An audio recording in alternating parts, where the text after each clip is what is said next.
كم يمسكم خبركم تخططلتين لومي سولوس 27 ميازيا مشى استدالو زيناتات وشتون وصان حيزنا لكم قريبنا لنا مساهم تصنح بيتروس منكسي ارست زينا مفوحاس قطعات كوفيد 19 نفس وكف زيغا حلفنت زسكمي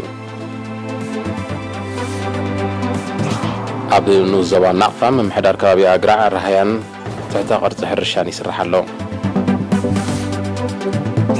عبد النوزبا دوب حازتها نصاكر التحدث تابعة التمرتية أقول جميرا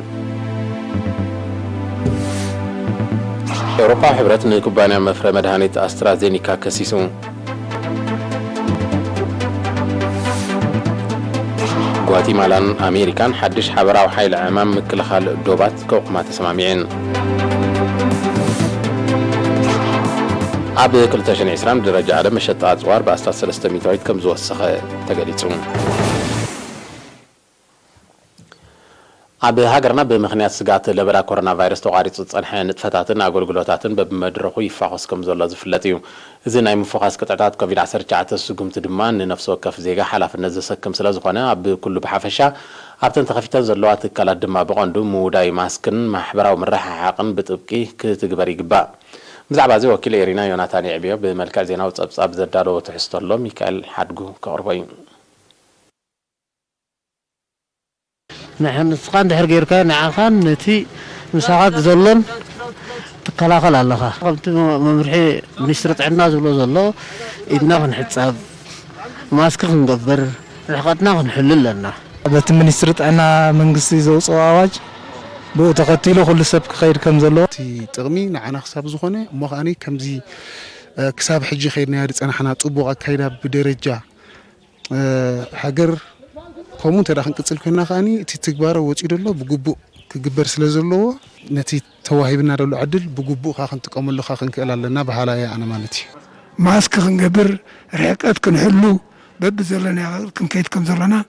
عبي تزازن حبرتان يبنا سلازلنا كلها عاوز بيت كريستيان زلا عبي مسميش سبعي مسويتي قلعه بزي ماسكنا بيت كريستيان كيتموتو أتيد بيت كريستيان تقولوا ماسك أنا ملكة تراثي كونس بيت كريستيان كون كتكملوا نحتى أبزو وانزي نحد عمد تقاريصو زتصنحه أقولقلوت مرتي أقولقلوت زباو موقعزيان أبيت أمنتن داقما يسرعون تفتاتو جميرو لهم داقما مخفات مسرطان أقولقلوت دما مقنطات نايت عالماو حدقا مالت كم زيكونه مقنزابا قداسيوم سلازغونا بكل بوتاتات بفلاي دما أبتن داقما أقولقلوت جميرن زلوات تكالات متقام مشفن أفن أفنجان ماسك كمون محبراوي مرحاقن زي متنخافن بتبكي كتكبر قدنات يخون أبز حالفة حدا عامة أستات عم مكلا خالتي لبداس تمزقب عوت بغندو هزبن زملكتهم أكالاتن عب تكبارة تزوات ممرحيتاتن قطعتاتن بزرعي وعتونات مخانو مقنزاب يدلين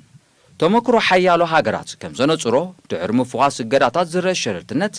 نتا حدقان داقم معصاون زكالع سلازغونه زيقاتات زلعل حلافنة تسكيموم أبي كلو من كسقاساتهم تنقواتن عتواتن كخونو يقبا بزعبازي إيرينا ريتوهم زتوكستهم وقنات أبز مدايزيهم زيادات صوتهم أما حداري بيت كريستيان قدست سلاسة كأشي تسفا سلاسة ستيفانوسن كاب كوميتة مسجد الشيخ عبد القادر جيلاني أو عبد الله يبون أبيت من دحنة مؤمنان موحس أب مقصار إجامن يبركتها كم زلوا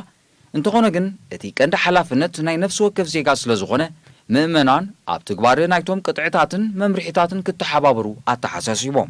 بمسارة ممرحي منقسنا زوصو تختلنا كيس إحنا صحجي سألهم زقبرنا نحن نحيش زي أهير مسجن جاء ممرحي تختلو تزبي ماسك جيرو كومو رحقو تحليو بيت كريستيان كسالم نخسجدني أنا حدا مترو فللي كلهم زلوا غيرنا نتيزات تسجدون نفس وكف ناتو مسجدي ننصاف حيزهم دمص غيرنا ابناتهم سجد كاتو كله اف دغص انحنا دما ماسك غيرو نزمص كاتو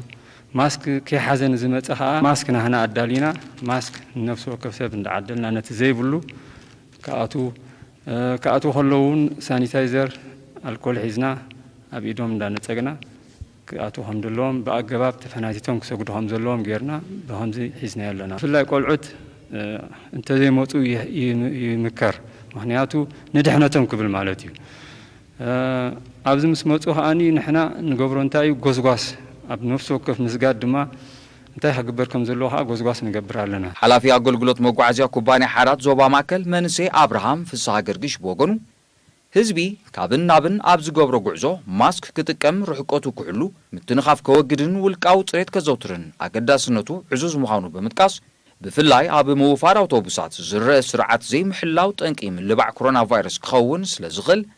ዝምልከቶም ኣካላት ቁፅፅሮም ክሕይሉ ልዕሊ ኩሉ ድማ ውልቀ ዜጋታት ጥንቃቐ ክገብሩን ብንቕሓት ክመላለሱን ተላቢቡ መጓዓዝያ ተጀሚሩ ህዝቢ ኸ ስሉጥ ኣገልግሎት ክረክብ ጀሚሩ ኣሎ እንተሆነ ግን ኣብ ገለገለ መንእሰያት ዝረአቲ ናይ ሸለልትነት ናይ ማስኪ ብግቡእ ዘይምኽዳን ኣዝዩ ኣሰካፊ ኮይኑ ኢና ንረኺብና ዘለና ንዓመት መመላእታ ኣብ ምቁፅጻር ትግባር ቅጥዕታት ምክልኻል ኮቪድ-19 ዝነጠፉ መንእሰያት መድሃኔ ገብረ ብርሃን ኣብ ሰሎም ቢንያምን ድማ ዜጋታት ትግባር መምርሒ ምክልኻል ኮሮና ንረብሖም ምዃኖም ተገንዚቦም ብግቡእ ከተግብርዎ ስድራቤታት ድማ ኣብ ቤተን ብዛዕባ ሳዕቤኑ ክዝትያን ኣብ ትግባርቲ ቅጥዕታት ዕቱባት ክኾናን ንደቀን ክምኽራን ክከታተላን ኣዘኻኺሮም ማስክ ደግበር ሰብ ክእለሎ ክስጎግ ኣሎ በርከ ገዛኻ ተመለስ ትብሎ ሽዑ ወይ ካብ ጎደና ገዚኡ ክመፂ ወይ ካብ ገለ ክመፂ ግድነት ነቲ ሕግኻ ከማለይ ማለት ሰብሲ ነፍሱ ዋር ይኾን ኣለዎ እምበር ንሕና ሕጂ ማስክ ግበሩ ጥራሕ ኢና ክንብል ንኽእል በርከ ነገድዶም ኣይንኽእልና ብሻርበ ንኸድንዎ ብነፀልእ ንኸድንዎ ብዙሕ ስኒ ክሳይ ጥንቃቐ የለን ኣብ ህዝቢ ማለት እዩ መዚ ሕጂ ተኸፊቱ ዘሎ መስጊድን ቤተክርስትያንን መጀመርታ ኢድ መሕፀብ ሳምናን ክቐርብሎ ካልኣይ ነገር ከዓ ማስክ ዘይገበረ በቃ ይስጎግዎ ወላ ምክንያቱስኒ ሰብ ይኽልክን ዝኽእል ማለት እዩ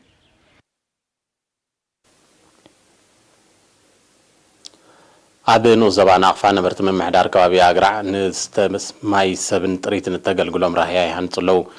ኣብ ከባቢኦም ሩይ ፀገም ማይ ከም ዘሎ ዝሓበሩቶም ነበርቲ ህዝብን ጥሪትን ማይ ንምርካብ ሃልኪ ከም ዝነበሮም ብምጥቃስ በዚ ብምትሕባር ምምሕዳር ንዞባ ናቕፋ ዝተደገፈ ስራሕ እቲ ሽግር ከም ዝቃለል ጽኑዕ እምነቶም ገሊፆም እታ ራህያ ኣብ ደረጃ ምዛም ከም ዝበፅሐት ወኪል ኢሪና ሓቢሩ እዚ ከምዚ ኢሉ እንከሎ ሓረስቶት ረህይ ምምሕዳር ከባቢ ኣግራዕ ፍግረ መሬት ብምክልኻል መሬቶም ንምርጋእ ዝጀምሮ ዕማም በብዓመቱ ዝምስገን ውፅኢት ይረኽብሉ ከም ዘለዉ ገሊፆም ሓላፊ ጨንፈር ሚኒስትር ሕርሻ ብንዞባ ናቕፋ አቶ መሐመድ ሳልሕ መሐመድ ዓሊ ሓረስቶት ረህይ ዘካይድዎ ዘለዉ ንጥፈታት ዓሚ ብውሕጅ ዝተሰብረ ዓግማት ጀሪፋትን መስኖን ብጋብዮን ናይ ምፅጋን ወፈራታት ኣድማዕ ምዃኑ ኣብሪሁ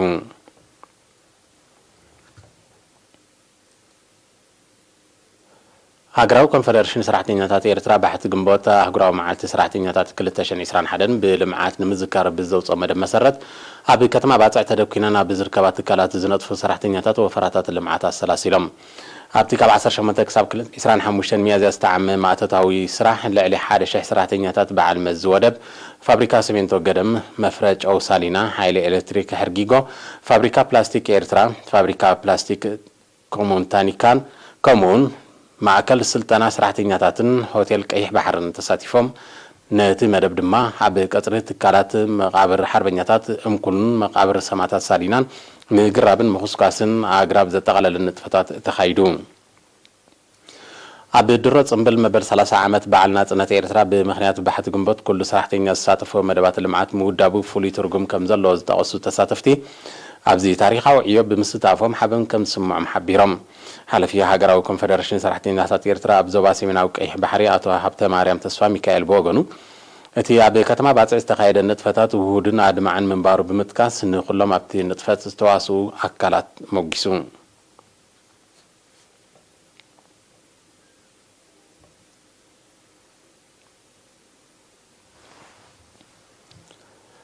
ኣብ ንዞባ ደቡብ ምምሕዳራት ከባቢ ረባዕ ላዓልን ረባዕ ታሕትን ዝተሃንፃ ክልተ ሓደስቲ ኣብያተ ትምህርቲ ዝምስገን ኣገልግሎት ክህባ ከም ዝጀመራ ሓላፊ ኣብያተ ትምህርቲ ናይቲ ንዞባ ኣቶ አቡበከር ዓሊ ገሊጹ ንኤሪና ብዝሃቦ ሓበሬታ ኣቶ አቡበከር እተን ናይ መባእቲ ኣብያተ ትምህርቲ ምስ ዳግመ ምጅማር ስሩዕ ትምህርቲ ተሳንየን ኣገልግሎት ክህባ ብምጅማርን ነቶም ኣብ ዳሳት ዝመሃሩ ዝነበሩ ተምሃሮ መስተርሆ ከም ዝፈጠራሎም ኣረዲዩ ኣብቲ ንዞባ ዝርግሐን ብቕዓትን ትምህርቲ ንምዕባይ ብመንግስትን ህዝብን ዕቱብ ስጉምታት ክውሰድ ምጽንሑ ዝጠቐሰ ኣቶ አቡበከር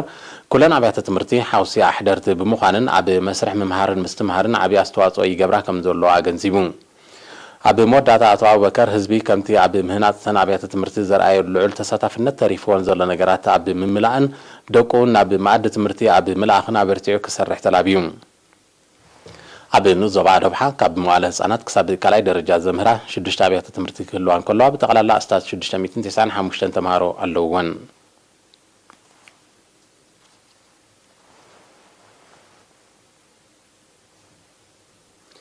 ኣብ ዞባ ጋሽባርካ ንቕሓት ውዳብን ኩሉ መዳያዊ ብቕዓትን መንስያት ንምምዕባልን ንምሕያልን ዝተጀመረ ስራሕ ብዝለዓለ ክቕፅል ምዃኑ ጨንፈር ሃማመተ ገሊጹ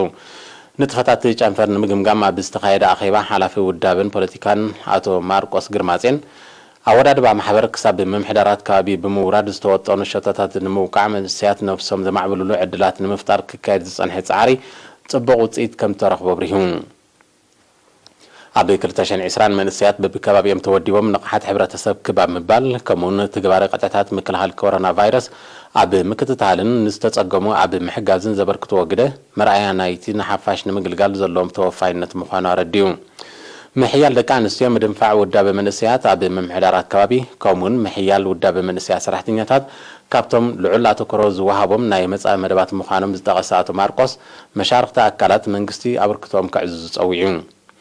ሓለፍቲ ውዳቤታት መንስያት ኣብ ዞባታት ብወገኖም ኣብ ዝሓለፈ ዓመት ኣብ ምክልኻል ለበዳ ኮሮና ቫይረስ ኣተኪሮም ዝተሳለጡ ንጥፈታትን ኣብ ማእከላት መንስያት ዘለዉ ብድሆታትን ድሕሪ ምዝርዛር በብዋኑ ዝውደብ ሞያውን ፖለቲካውን ስልጣናታት ኣብ ምምዕባል ንቕሓትን ምሕያል ኣድማዕነት ኣብ ስራሕን ኣስተዋጽኦ ስለ ዘለዎ በብደረጁ ክቕፅል ተላብዮም ብኻልእ ወገን ኣብ ዞባ ጋሽባርካ ንኡስ ዞባ ሎጓዓን ሰባ ኣብ ዝተኻየደ ተመሳሳሊ ኣኼባ ጸሓፊ ህግደፍ ኣብቲ ንኡስ ዞባ ኣቶ ብርሃነ ጸጋይ ንመንስያት ሰራሕተኛታት መንግስቲ ኣብ ግምት ዘእተወ ኣብ ኣገባብ ኣሰራርሓን ኣወዳድባን ዝተገብረ ዳግም ምውዳብ ኣተባብዐ ምዃን ብምብራህ ፖለቲካዊ ንቕሓትን ኣፍልጦን መንስያት ንምብራኽ ብውህደት ክስራሕ ኣዘኻኺሩ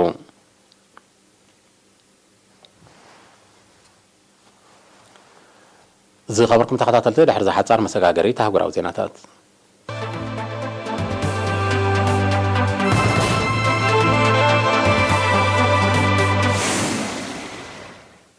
ኤውሮፓዊ ሕብረት ኩባንያ መፍረ መድሃኒት ኣስትራዜኒካ ንዝኣተወ ውዕል ቀረብ ክታበት ኮቪድ-19 ከም ዘየተግበረ ብምግላጽ ኣብ ልዕሊኡ ሕጋዊ ስጉምቲ ንምውሳድ ዝኽእል ክሲ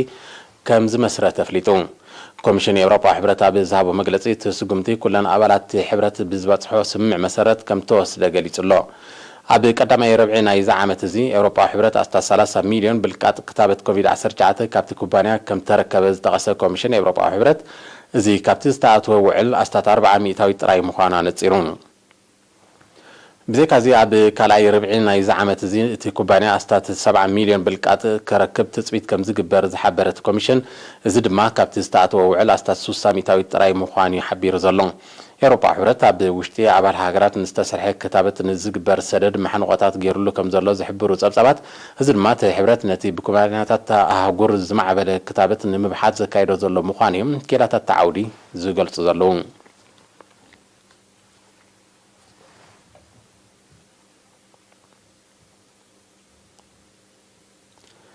ጓቲማላን ሕብራት መንግስታት ኣሜሪካን ሓድሽ ሓበራዊ ሓይሊ ዕማም ምክልኻል ዶባት ብምቋም ዋሕዚ ዘይሕጋውያን ስደተኛታት ንምቁፅጻር ከም ተሰማምዓ መንግስቲ ጓቲማላ ሎሚ 27 ሚያዝያ ኣፍሊጡ ክልተን ሃገራት ኣብ ዝስምዕ ዝበፅሓ ፕሬዚደንት ጓቲማላ አሌሃንድሮ ጃማቴዮ ምስ ምክትል ፕሬዚደንት ኣሜሪካ ካማላ ሃሪስ ብማንዛ ኣብ ዘካየድዎ ርክብ እዩ ብዝተበፅሐ ስምምዕ መሰረት ኣሜሪካ ኣብ ምምዕባል ትሕተ ቅርፂ ዝሓለዋ ሓለዋ ዶባት ጓቲማላ ዝውዕል ንዋታውን ቴክኖሎጂካውን ደገፍ ክትገብር እያ እዚ ብምሕዳር ፕሬዚደንት ጆ ባይደን ዝውሰድ ዘሎ ስጉምትታት ነቲ ብልዑል መጠን ወሲኹ ምህላው ዝግለጽ ዋሕዚ ስደተኛታት ሃገራት ማእከላይ ኣሜሪካ ናብ ሕብራት መንግስታት ኣሜሪካ ብሓፈሻ ዜጋታት ጓቲማላ ሆንዱራስን ኤልሳልቫዶርን ድማ ብፍላይ ከም ዝያየደ ኣብ ዝጋወሓሉ ዘሎ እዩ ምምሕዳር ፕሬዚደንት ጆ ባይደን ነቲ ምምሕዳር ፕሬዚደንት ዶናልድ ትራምፕ ዝኽተሎ ዝነበረ ፖሊሲ ጉዳይ ስደተኛታት ንምቕያር ወጢኑ ይሰርሕ ከም ዘሎ ዝሕብሩ ጸብጻባት ከም ኣካል ናይቲ ዝግበር ለውጢ ምስ ሃገራት ማእከላይ ኣሜሪካ ስምምዓት ንምኽታም ይሰርሕ ምህላው የረዱ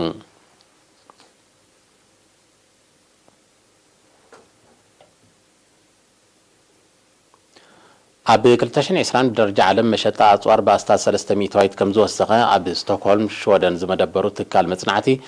ኣብ ሳልስ እዚ ኣብ ዘውፅኦ ጸብጻብ ኣፍሊጡ ኣሜሪካ ቻይና ህንዲ ሩስያን ብሪጣንያን ዝለዓለ መጠን መሸጣ ዘካይዳ 5 ሃገራት ተባሂለን ብቀደም ተኸተል ኣብቲ ጸብጻብ ተሰሪዐን ኣለዋ እዚ ኣብ ዝሓለፈ ዓመት ኣብ መሸጣ ኣጽዋር ዝተረኣየ ወሰኽ ድሕሪ 2009 ትዛዕበየ ምዃንዮም ጸብጸባት ዝሕብሩ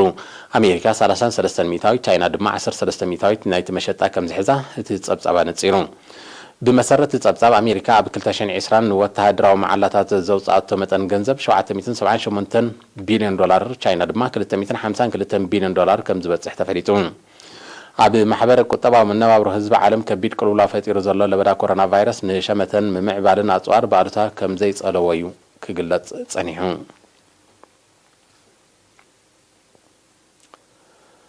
ፕሬዚደንት ዩክሬን ቮሎዲሚር ዜሌንስኪ ብጉዳይ ዞባ ክሬሚያ ኣብ መንጎ ሃገሩን ሩስያን ተፈጢሩ ዘሎ ምትፍናን ብሰላም ንምዕራፍ ምስ ፕሬዚደንት ቭላዲሚር ፑቲን ተራኺቡ ክዝቲ ቁሩብ ምዃኑ ሓቢሩ እቲ ኩነታት ብዘተ ጥራይ ክዓርፍ ከም ዝኽእል ዝገለጸ ፕሬዚደንት ዜሌንስኪ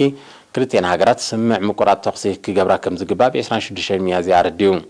ፕሬዚደንት ፑቲን በቲ ጉዳይ ምስ ፕሬዚደንት ዜሌንስኪ ተራኺቡ ክዘራረብ ከም ዝኽእል ዝሓለፈ ቀረባ መዓልትታት ምእማቱ ጸብጸባት ይጠቕሱ ሩስያ ምስ ብምብራቃዊ ዩክሬን ኣብ ዘዳውባ ከባቢታት ገዚፍ ሰራዊት ድሕሪ ምውፋራ እቲ ኩነታት ብፍላይ ካብ ፈለማ ናይ ዝወርሒ እዚ ኸሪሩ ከም ዝጸንሐ ይፍለጥ ይኹን እምበር ሩስያ ነቲ ሰራዊት ካብ ዝሓለፈ ሰሙን ክስሕቦ ብምጅማራ እቲ ወጥሪ ብኸፊል ክሃድእ ከም ዝኽእል ምስቲ ኩነታት ቅርበት ዘሎም ተንተንቲ ይምቱ ብጉዳይ ዞባ ክሬሚያ ኣብ 2014 ኣብ መንጎ ሩስያን ዩክሬንን ዝተወልዐ ግጭት ህይወት ልዕሊ 14000 ሰባት ከም ዝጠፍአ ዝፍለጥ ኮይኑ እቲ ወጥሪ ገና ፈኸም ይብል ከም ዘሎ ጸብጸባት ይሕብሩ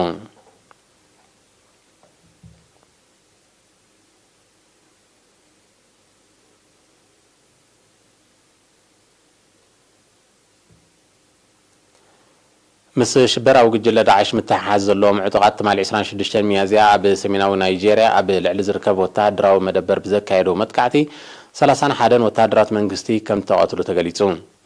በቲ ኣብ ዞባ ቦርኖ ኣብ ዝርከብ መደበር ዝተፈጸመ መጥቃዕቲ ብርክት ዝበለ ኣጽዋር ከም ተቓጸለ እውን ኣዘዚ ሰራዊት ናይጄርያ ሓቢሮም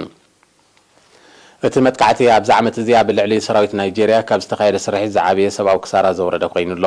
ኣብ ሰሜናዊ ሸነኽ ናይጄርያ ካብ 2009 ብዝቕጽር ዘሎ ግጭትን መጥቃዕትታትን ህይወት ልዕሊ 40,000 ሰባት ከም ዝጠፍአ ጸብጻባት ይሕብሩ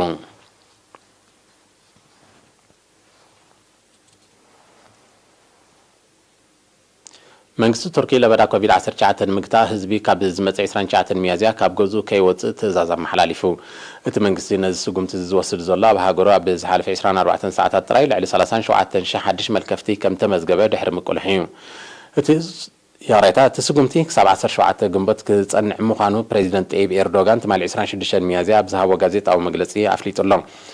بمسارات ጸብጻባት ጥዕና ኣብ ቱርኪ ጠቕላላ መልከፍቲ ኮሮና ቫይረስ ልዕሊ 4.6 ሚልዮን ሞት ድማ 39,000 በፂሕሎ